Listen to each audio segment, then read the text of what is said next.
Did dinosaurs and humans live together? How did dinosaurs survive after the biblical flood? Why do creationists believe such rubbish? Buckle up, Rainbow Souls. There are folks out there that really think that dinos and humans shared the same space at the same time, and that they were hunted to extinction. We're dealing with dinosaurs, and I don't mean the ones related to birds.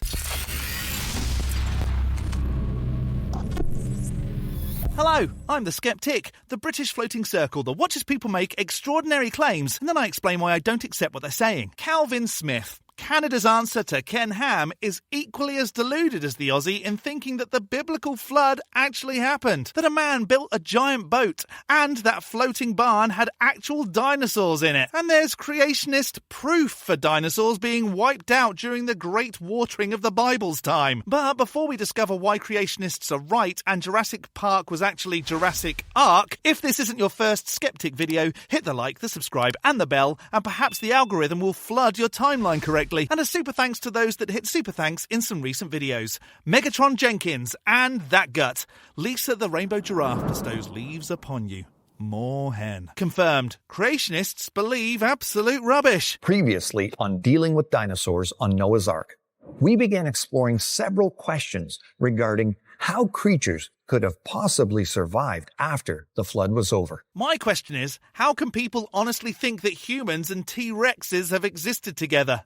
And we'll now end by answering three big questions pertaining to: where did dinosaurs go after the flood was over? Well, the most obvious answer is nowhere, because there was no global flood, given that there is zero supporting evidence for an entire Earth-covering water event, especially given that other civilizations were going strong during the time that the flood was meant to have happened, and they failed to mention drowning to death. In part 7 of Dealing with Dinosaurs on Noah's Ark, the fossil record bears tribute to the fact that many dinosaurs perished alongside billions of other creatures during the Genesis flood.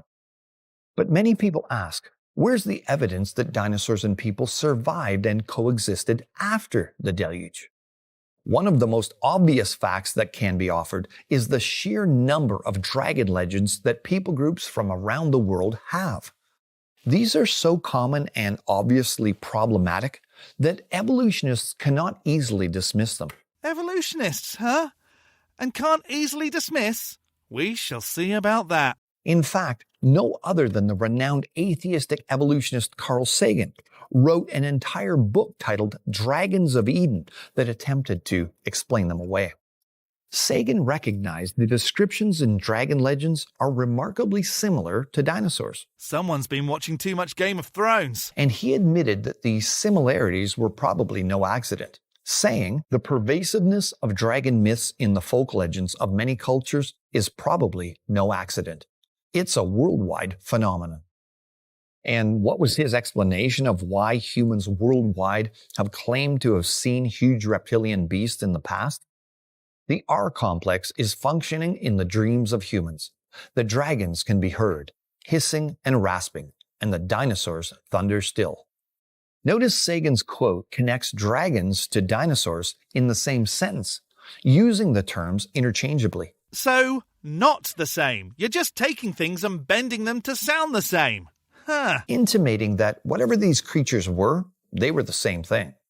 However, Sagan's R-complex explanation was scientifically absurd, concluding that humans inherited memories of seeing dinosaurs from our far earlier, more primitive ancestors. You mean the ancestors that drew horses, deer, bears, lions, wolves and mammoths on cave walls, but never dinosaurs? Those ancestors? According to Sagan's theory, these non-human ancestors of ours were so impressed with seeing dinosaurs that the memory of them was somehow imprinted into their DNA and passed on to us. Basically, these inherited memories are where dragon legends came from. And so did the memory of humans frolicking with fish birth the idea of mermaids? Remembering horses with twigs on their heads birth the concept of unicorns? Try convincing your local biology professor that the idea of inheriting memories seen by supposed millions of years old creatures is scientifically viable. You're likely to be taken about as seriously as a local fortune teller. To this day, evolutionists still don't have a good answer as to why people groups all over the world claim to have seen creatures resembling dinosaurs throughout history. Well, I'm pretty sure that no one's claiming that. I think they just have stories. This fella must think that The Sword in the Stone is a documentary. Even the 1973 World Book Encyclopedia contained this entry under dragons. The dragons of legend are strangely like actual creatures that have lived in the past. They are much like the great reptiles, dinosaurs, which inhabited the earth long before man is supposed to have appeared on earth. Except there's zero to suggest that dinosaurs had arms and wings, not one or the other, and breathed fire, or ice if it's an ice dragon, obviously. And hang on, how difficult is it to expand on existing creatures and imagine them with flight and fire abilities? I'm looking at you, Komodo dragons and crocodilians. For someone wondering why critics tend to mock the idea that references to dragons were in fact what we call dinosaurs today, no one could have explained it better than Bible skeptic Louis Jacobs, the former president of the Society of Vertebrate Paleontology. In his book, Quest for the African Dinosaurs, he said, "Such an association would dispel an earth with vast antiquity. The entire history of creation, including the day of rest, could be accommodated in the 7 biblical days of the Genesis myth. Evolution would be vanquished." He may have been a Bible skeptic, but he was Orthodox Jewish. And of course, evolution would be dispelled if you could prove creation, no duh. Indeed, Jacob's comment is the perfect summation. If humans saw dinosaurs, and they did, evolution is dead in the scummy water it was supposed to have been spawned from. Just saying, and they did, doesn't magically make it so. Who do you think you are? A god that apparently just speaks things into existence? Pfft, yeah, right. And the plethora of dinosaur depictions demonstrating people did observe these creatures, found on tapestries, carvings, and engravings around the world, prove it. Indeed, just 3 such unique finds depicting sauropods clearly demonstrate humans witnessed live dinosaurs. You really believe that? No way. I guess every picture ever created proves the thing that's in the picture then. I just drew a picture of an 8-headed flurgminkel. And now, suddenly, that's proof of an 8-headed flurgminkel. How so? Well, one of the oldest Mesopotamian cylinder seals. Cylinder-shaped seals rolled on clay to embed images. 2, an engraving on Richard Bell's tomb, Bishop of Carlisle, buried in Carlisle Cathedral in the UK.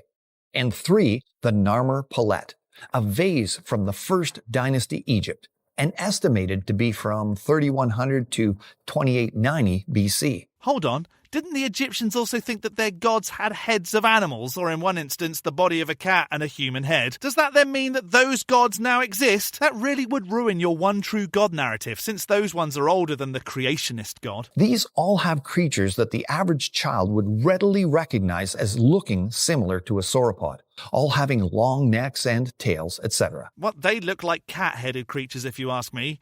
Now I think we need to look for evidence of a long-necked lion. Most fascinatingly, all 3 show them with their long necks entwined. Each of these artifacts are separated in time by hundreds of years, and geographically by hundreds of miles from where each was created, by 3 separate and distinct people groups living at different times in history. And yet all 3 groups depicted these long-necked, long-tailed creatures unlike any living animals today. Unlike any living animal. Giraffes. Ostriches, swans, flamingos, llamas. Come on, this is easy. In the same pose, as if performing the same activity, like giraffes necking. This is indeed strong evidence that people observed these creatures through time. Or they liked symmetry. The fact that these dragon legends are worldwide leads to another question. How did the dinosaurs and all of the other creatures get from the Ark to the far-flung reaches of the earth after the flood, which would be practically impossible today? Easy. They didn't, because that never happened. Are we really saying that kangaroos on the mountains of Ararat somehow hopped all the way to Australia, or that longnecks somehow strolled down to South Africa? The truth is, there aren't many details in the Bible on how these animals migrated. However, scientific research that's been done point to two main mechanisms for animal dispersion after the Ark landed. Now, hang on, creation science, which is not the same. I doubt any credible scientists would accept that the Ark story really happened and came up with an explanation as to how koalas crawled back to Australia and picked up the bones of their dead on the way, but I can't wait to hear how you explain this. 1. Post-flood environmental conditions, and 2. Human behavior. First of all, while it's true that major bodies of water separate continents from one another today, even secular scientists agree that at one time, the oceans were much lower in the past during the height of the Ice Age. This would have required a massive amount of water removed from Earth's oceans through precipitation to provide for it, which would have lowered sea levels dramatically. A simple Google image search with a mix of keywords like extent of the Ice Age, world map, and ocean levels will reveal several depictions of the continents of the world as it is now, with an additional extended outline beyond where those continents are today, that depict how far they believe the continents would extend above water due to the lowered sea level at the time of the Ice Age. That doesn't take into account rate of movement and lifespan. There's still one heck of a distance for some of these creatures. Sorry, mate. That ever so slight change in coastlines doesn't suddenly make how animals moved around after an epic flood more plausible. So, the animals that populated the Earth far away from the mountainous region of Ararat, where Noah's Ark landed some 4,500 years ago, would have eventually been able to travel across land bridges for the most part. For the most part? But what about the part where they couldn't? Just going to ignore that sloths wouldn't have had a land bridge unless they went the long way around. And there are how many sloth fossils outside of the Americas? Although skeptics often mock the idea of creatures traveling such vast distances, we're talking hundreds of years of time and many generations of creatures, representing millions of offspring doing the trek incrementally. And leaving zero fossils, weird that. Not all at once during a brief sprint. Because even small animals are quite capable of covering incredible distances. For example, when cane toads, not the spryest of God's creatures, were introduced into Australia with an initial population of 102, it only took 10 years for their population to spread a distance of 2,000 kilometers. These pesky toads now populate entire regions of the continent, estimating at over 200 million strong today. Also, rabbits, not native to the Australian mainland before being introduced in 1859, spread across it completely in far less than one person's lifetime. And you can track that with fossils too. So, fantastic powers aren't needed to explain animal dispersion, and they often use much less sophisticated methods of travel, like getting stranded on debris after a storm. Floating vegetation mats made of trees and other plants ripped up during the global flood could have also served as rafts to transport animals around the world. It just seems a little ridiculous to assume that kangaroos hitched a ride on a raft that happened to go to Australia, that the currents took them back to the exact place where they came from before the flood. Now, regardless of the travel opportunities afforded to the majority of creatures that disembarked from Noah's Great Zoo, skeptics still try to marginalize the account by pointing to creatures like the platypus, for example, a creature they would say is far too small and fragile to have taken the trip of thousands of miles through the merciless deserts between northern Australia and Tasmania in the south.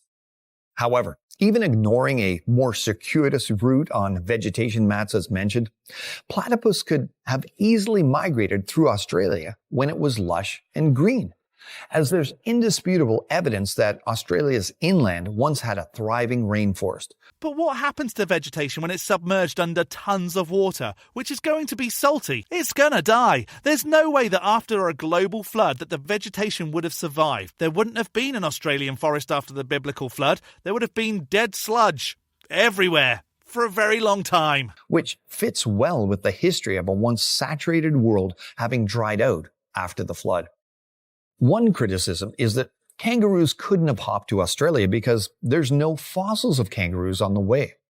But that's predicated on the assumption that fossils inevitably form from animal populations, when in fact, fossilization requires sudden, rapid burial, Otherwise, the bones decompose before permineralization.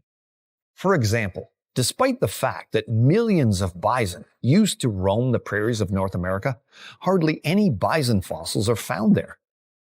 Similarly, lion fossils are not found in Israel, although we know that they once lived there. Bible stories aren't proof of lions in Israel. Though there were lions in Israel, but lion populations can be traced from Africa through to Asia, obviously. For most people, it should be obvious that no individual dog, dinosaur, porcupine, pterodactyl, or platypus would have had to make the entire trip to various locations around the world.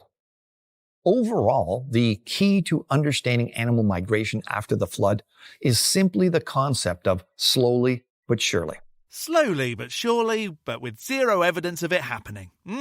Each generation simply moved a little distance further than its parents had. But, question, how much notice did these animals have to get to the Ark in the first place? One creature's great-great-great-great-grandparents started the journey, and two of its descendants eventually got to the Ark. Given hundreds of years, connected land masses at that time, and millions of individual offspring, it's more than reasonable to understand how they arrived and why there are dragon legends all over the world. Surely, if they migrate to get to the Ark, it wouldn't have been two in the end. There'd be a massive amount of animals not allowed on the Ark. And with a massive flood, moving silt and whatnot around, it would have been perfect conditions to preserve fossils. Where are the millions of fossils of the creatures that didn't get onto the Ark, but are crowded around the base of where it set off? And this, of course, leads us to our last question. Why did dinosaurs go extinct when all of the other animals survived? However, this is based on a misconception.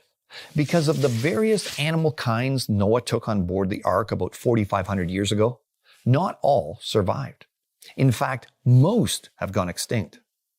You see, when calculating the total number of these kinds that went on board the Ark, fossil families as well as living families are included, so as to understand which kinds existed at the time of the flood. Well, isn't that convenient? And among mammals, for example, the families alive today only represent approximately 30% of the mammals that then existed, which means that around 70% of mammal families are now extinct. In other words, 70% of the kinds of mammals that Noah brought on board the Ark have since perished. And how do we know that those creatures once existed? Fossils. Not extinction by virtue of burial in the flood, rather via extinction after the flood. And of course, in the case of dinosaurs, that appears to be 100% at this time, although we know the last of them died out fairly recently, as evidenced by the dragon legends referenced earlier. Legend, a story from the past that is believed by many but cannot be proved to be true. Creatures continue to go extinct all the time, all over the planet. However, I would venture the average person asked would say the giant asteroid theory as an answer to what caused dinosaur extinction, as it's still the most commonly depicted in popular culture. Because there's tons of evidence to support that conclusion. A crater in the Yucatan Peninsula of Mexico, asteroid dust found in the geologic layer that corresponds to dinosaur extinction, and not all dinosaurs are extinct, FYI, Calvin. However, if the dinosaurs, platypus, ducks, squirrels, beavers, etc., that we saw were all living together as evidenced by their fossils, shown in part 2 of this series, why would an asteroid impact only selectively kill the dinosaurs and not the other creatures? It didn't. It just so happened that small mammals managed to survive it. Including their supposed evolutionary close cousins, the lizards and the crocodiles. The fact is, not one single event has ever been proposed by evolutionists that can completely explain dinosaur extinction. Yet. But that doesn't mean that suddenly the Ark story happened. Which is why there are several more extinction theories out there the average person is usually unaware of. Look how smug he looks, thinking that because he's made something up, that explains a god. Obviously, the various kinds of animals that exited the Ark faced serious challenges over the last 4,500 years. With their numbers greatly reduced following the flood, all animals would be subject to several factors making them vulnerable to extinction. Some may have had a unique physiology that made them less able to adapt as rapidly to the many different environments after the flood. For example, Evolutionists have suggested that dinosaurs may not have been warm-blooded or cold-blooded. I know it's taken me a while to point it out. Again, but evolutionists, not a real word. But something completely different from either. Which means they may have had a unique type of metabolism, unlike any living animal today. And for those looking for a unique or specific reason, one could conjecture that perhaps this contributed to them becoming extinct quicker than some of the other animals. It seems like a lot of maybe and what if to make this whole thing fit. Well, what if Lisa the rainbow giraffe, leaf be upon her, ate the God of the Bible before it ever got a chance to create the world and Adam and Eve and Noah and all that rubbish? That would really ruin things for you. But ultimately, they likely perished for the very same general reasons all of the other animals that are extinct today have, such as environmental pressures, genetic load, varying climates, disease, hunting, food shortages, predation, etc. Hunting. He really just said hunting. Like, these pictures aren't fake and hunting dinosaurs really happened. In the beginning, God created the heavens and the earth. Genesis 1, verse 1. For in 6 days the Lord made the heaven and earth, the sea, and all that is in them, and rested on the seventh day. Exodus 20, verse 11. By faith, Noah, being warned by God concerning events as yet unseen, in reverent fear constructed an ark for the saving of his household. By this he condemned the world and became an heir of the righteousness that comes by faith. Hebrews 11, verse 7. Do I have to say that until the Bible has been proven to be the word of a God that we can't really accept it as true? Atheists don't care what the Bible says, really. As you can see, when you start from the truth of God's word and then put all of the evidence together, it's actually very easy to answer the common skeptical questions raised against trusting the authority of God's word regarding Noah's Ark, dinosaurs, and the flood. So you do have to start at the position that a God exists to accept the rest. Well, now we have a massive problem. No gods have ever been proven to exist, so you just wasted a whole lot of time explaining how dinos and man live together, but the very thing you need to hold that belief together hasn't been demonstrated to be real. God made dinosaurs, along with the rest of his creation, around 6,000 years ago. We find their fossilized bones alongside those of other animals because of Noah's flood around 4,500 years ago. They lived after the flood, but gradually died out, like so many other animal kinds have. 4,500 years? Despite radiocarbon dating, amongst other things, demonstrating we're looking at millions of years. Sorry, Smithy, but nothing you have here demonstrates that dinos and man lived together like in the Flintstones. There's more to suggest that there's a few tens of million years between us than them going extinct 1,000 years ago. Dinosaurs of old living with humans would be cool, though. Let's make Jurassic Park happen. Maybe. Did Calvin convince you that man hunted dinos to extinction and that we did live together? Let me know in the section below. I'm going to skeptic this as creationists being crazier than the idea that the big dinos were still around a few thousand years ago. A big thank you to this month's top level ticks on Patreon: Dark Ether Piao, Tamo, The Barely Bearable Atheist, George, Godless Granny, Addy Rockhart, The Enixes, Jakari, Elizabeth, Whiskey Tech Fred and Rick, as well as all the $3 base ticks. You can become a supporter on Patreon too at patreon.com/theskeptic. The link is in the description, along with links to all my other socials. Don't forget to hit the like button and subscribe if you haven't already. From me, the Skeptic, stay safe, keep thinking logically, and ask questions. Skepticism is the first step towards truth. See you next Saturday.